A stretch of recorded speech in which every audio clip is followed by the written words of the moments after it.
علامہ صلاح الدین صاحب, میرے بھائی جناب حمید صاحب ممبر قومی اسمبلی, میرے بھائی سیکریٹری جنرل پاکستان تحریک انصاف جناب بیرسٹر سلمان اکرم راجہ صاحب, میرے چھوٹے بھائی جناب صاحبزادہ حامد رضا صاحب, میرے چھوٹے بھائی جناب حسین اخنزادہ صاحب, گلگت بلتستان کے اپوزیشن لیڈر جناب کاظم صاحب, یہاں پہ اس پنڈال میں اس شایان شان فنکشن میں بیٹھے ہوئے علماء دین, اور یہاں پہ جتنے میرے ساتھی بیٹھے ہیں پریس الیکٹرانک میڈیا کے, MWM کے ایکٹیوسٹ ورکر, سب کو السلام علیکم. علامہ صاحب, سب سے پہلے میں آپ کو بحیثیت چیئرمین مجلس وحدت مسلمین پاکستان کیا ری الیکشن پہ آپ کو دل کی عطا گہرائیوں سے آپ کو مبارکباد پیش کرنا چاہتا ہوں. جو آپ کی قربانیاں ہیں پاکستان کے لیے, MWM کے لیے, جمہوریت کے لیے, وہ سنہری حروف میں لکھی جائیں گی. اور آج کا یہ فنکشن علامہ راجہ ناصر عباس صاحب, یہ ہمیں معلوم ہے کہ رات کے اندھیروں میں, فجر کے ٹائم پہ, اور پچھلے کئی دنوں سے جو جنات یہاں پہ نازل ہوتے رہے ہیں اور پریشرز ڈالتے رہے ہیں کہ یہاں پہ اس فنکشن میں تحریک تحفظ آئین پاکستان کے یہ آپ کے ساتھی نہ آئیں, وہ ہمیں معلوم ہے. آپ کی جرت کو ہم لوگ سلام پیش کرتے ہیں.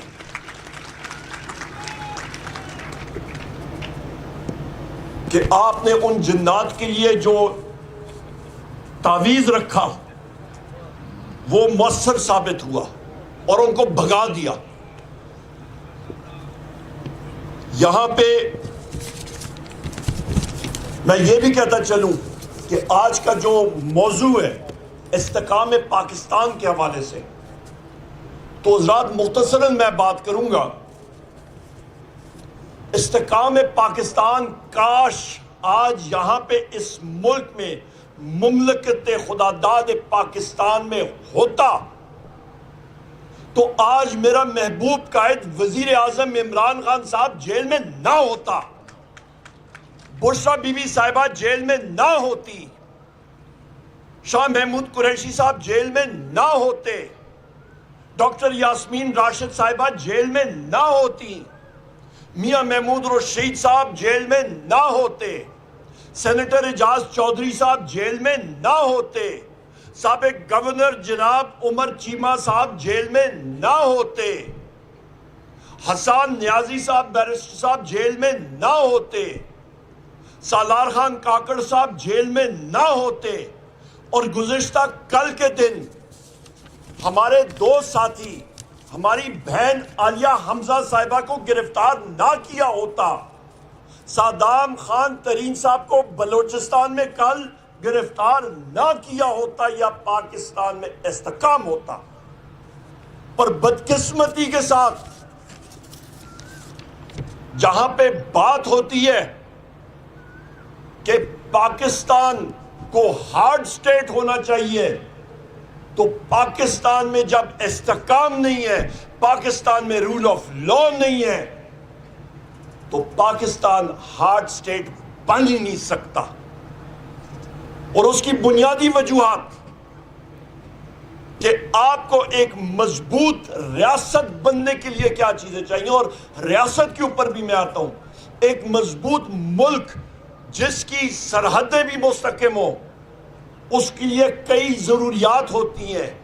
قومی ہم آہنگی چاہیے ہوتی ہے, ایک طاقتور معیشت چاہیے ہوتی ہے, پھولتی پھالتی آگے بڑھتی ہوئی معیشت, نہ کہ وہ بیساکھیوں پہ چلنے والی معیشت. ملک میں استحکام اور جغرافیائی سرحدیں مضبوط ہونے کے لیے اور ایک مضبوط ملک بننے کے لیے، ایک ہارڈ سٹیٹ کے لیے آپ کو ایک مضبوط دفاع بھی چاہیے ہوتا ہے۔ جب ملک میں پیسہ نہیں ہوگا، معیشت کمزور ہوگی، افراتفری ہوگی، تو آئین اور قانون کی بالادستی نہیں ہوگی، تو ہارڈ سٹیٹ کیسے بنے گا؟ ملک کیسے ترقی کرے گا؟ یہاں پہ ہمارے یہ میڈیا کے ساتھی موجود ہیں، یہاں پہ انہوں نے کیمرے لگائے ہوئے ہیں۔ میں آپ کو گارنٹی سے کہہ سکتا ہوں، یہاں پہ انہوں نے ڈی ایس این جیز، یہ سیٹلائٹ ڈشز لگائی ہوئی ہیں، یہ فیڈ ادھر سے جا رہی ہے، پر انشاءاللہ وثوق سے کہہ سکتا ہوں علامہ صاحب، یہاں کی ایک بھی چیز نشر نہیں ہوگی، کیونکہ ان کے میڈیا سینٹرز میں ان کے مالکان نے اپنے پروڈکشن سینٹرز میں یہ حکم جاری کیا ہوگا، اور وہاں پہ جو حاجوج ماجوج اور جنات نازل ہوئے ہیں، انہوں نے اس آگے فیلڈ کو جانے ہی نہیں دینا جب تک اس پہ کٹوتی نہیں ہوگی، جب تک وہ دیکھیں گے نہیں۔ اور یہ بیچارے کیا کر سکتے ہیں، کیونکہ ان کے مالکان بھی ان کو تنخواہیں نہیں دیتی، کیونکہ یہاں پہ آزادی رائے ہے ہی نہیں۔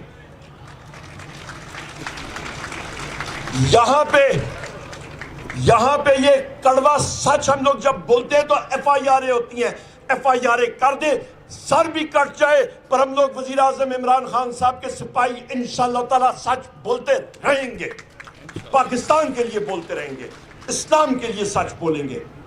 یہاں پہ میڈیا کے حوالے سے بات کریں تو ایک کڑوا سچ اور بھی سن لیں کہ یہ نشریات آگے کیوں نہیں جائیں گے چکزئی صاحب، کیونکہ میڈیا مالکان جو ہیں وہ ریل اسٹیٹ بزنس میں چلے گئے ہیں، ریل اسٹیٹ بزنس سے آ کے انہوں نے یہ چینل خریدے ہیں، اور کل وہ اپنی مرضی کریں تو ڈی ایچ اے آ کے ان کو خرید لے گا یا ان کے گھٹنے ٹکا دے گا، تو یہ بیچارے کیا کریں گے؟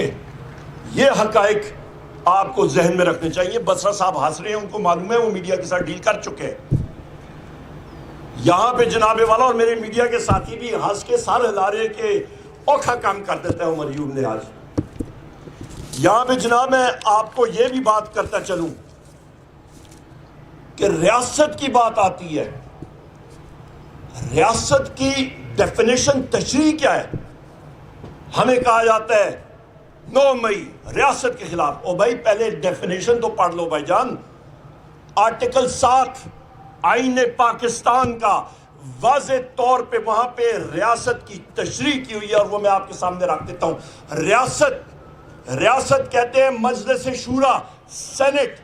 علامہ صاحب ایک سینیٹر ہے، قومی اسمبلی، ہم لوگ قومی اسمبلی کے ممبران ہیں۔ یہ آپ کے 2 ستون، آپ کی مجلس شورا میں سینٹ بھی آ گئی، قومی اسمبلی، وفاقی حکومت، صوبائی حکومتیں، صوبائی اسمبلیاں، وہ ادارے جو ٹیکس نافذ کر سکتے ہیں۔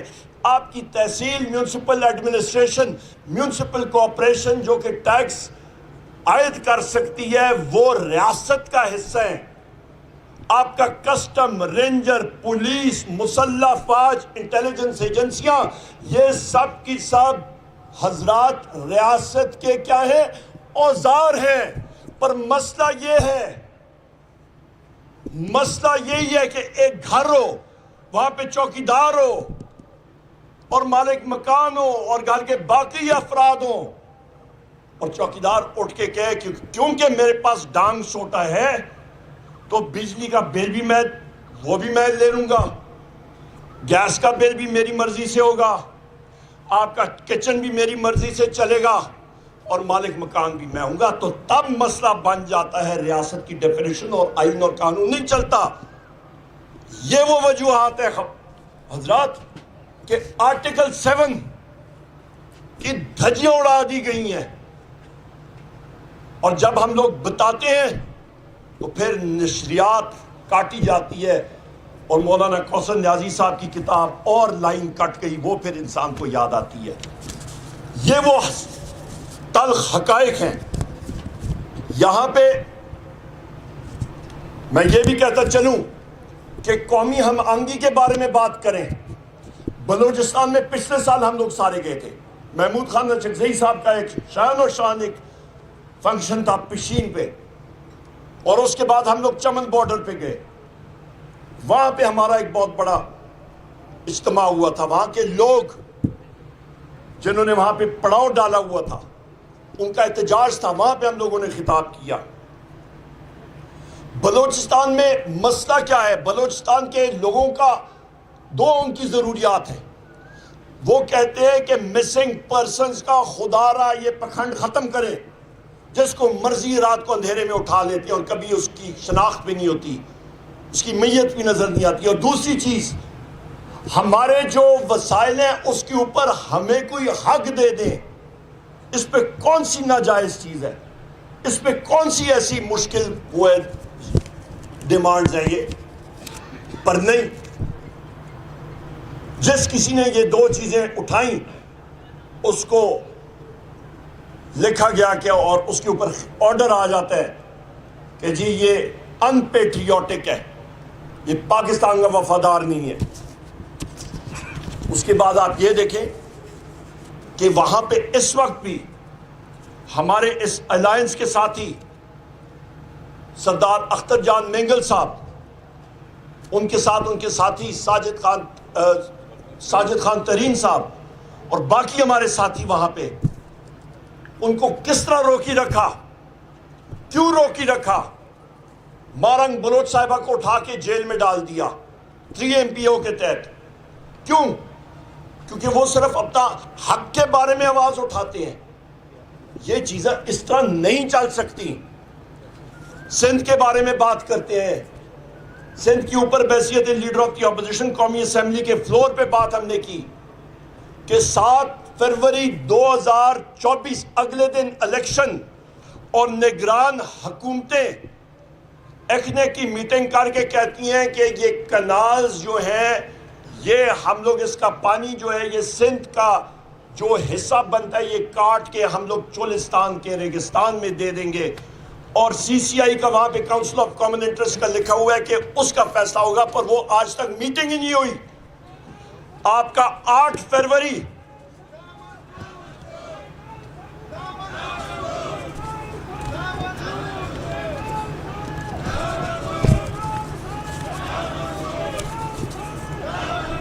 آپ کا 8 جولائی 2024 کو پریزیڈنٹ ہاؤس میں گرین انیشیٹیوز کی میٹنگ ہوتی ہے۔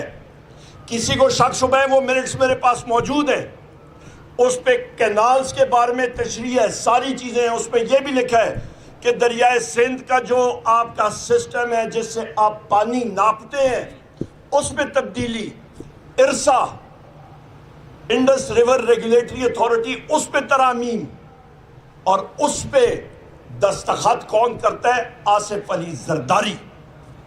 آپ کو یہ حقائق اس لیے بتا رہا ہوں کہ یہ ایک ریکارڈ کا حصہ ہے، اور پھر جب اپوزیشن کی پارٹیاں قومی اسمبلی میں اس چیز کو اجاگر کرتی ہیں اور ثبوت سامنے لاتی ہیں، تو وہاں پہ آصف علی زرداری جوائنٹ سیٹنگ میں آ کے مگرمچھ کے آنسو رونا شروع ہو جاتا ہے اور جھوٹ بولتا ہے وہاں پہ۔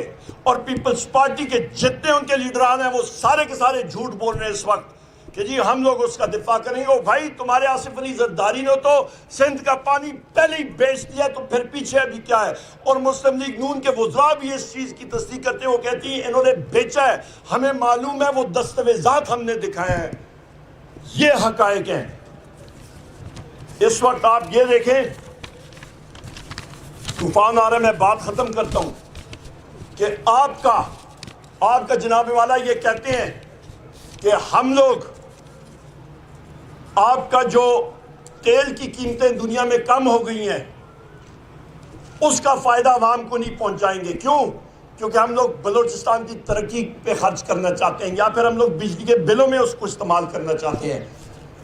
مزے کی بات بتاؤں اجگزئی صاحب، آپ کا جو ترقیاتی بجٹ ہے جو قومی اسمبلی نے پاس کیا تھا اس فارم 47 حکومت نے، پچھلے سال 1400 ارب روپے کا، کتنا؟ 1400 ارب روپے 9.5 مہینوں میں ابھی تک صرف اور صرف اس کا 30% خرچ ہوا ہے، یعنی کہ 424 ارب روپیہ، 1000 ارب روپیہ ابھی باقی ہے۔ یہ ابھی بھی شہباز شریف جھوٹ بول رہے ہیں، یہ جھوٹ ہمیشہ ہی بولتے رہیں گے، ان کے پاس عوام کی طاقت نہیں ہے۔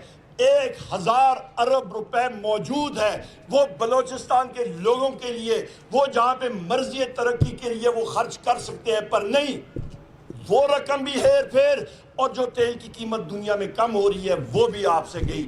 مہنگائی، میں آپ سے اس پنڈال میں آپ ساتھیوں سے پوچھ رہا ہوں، کیا مہنگائی بڑھی ہے یا کم ہوئی ہے؟ شہباز شریف کہتا ہے کہ کم ہوئی ہے، آپ کیا کہتے ہیں؟ مہنگائی کم ہوئی ہے، زیادہ ہوئی ہے؟ بولے، آواز آنی چاہیے میڈیا والوں کو، زیادہ ہوئی ہے، کم ہوئی ہے؟ سن لیں میرے میڈیا کے ساتھیوں، پاکستان کی عوام کو یہ بتائیں مہنگائی کہاں پہ جا رہی ہے، اور آپ اپنی عیاشیوں پہ لگے ہوئے ہیں۔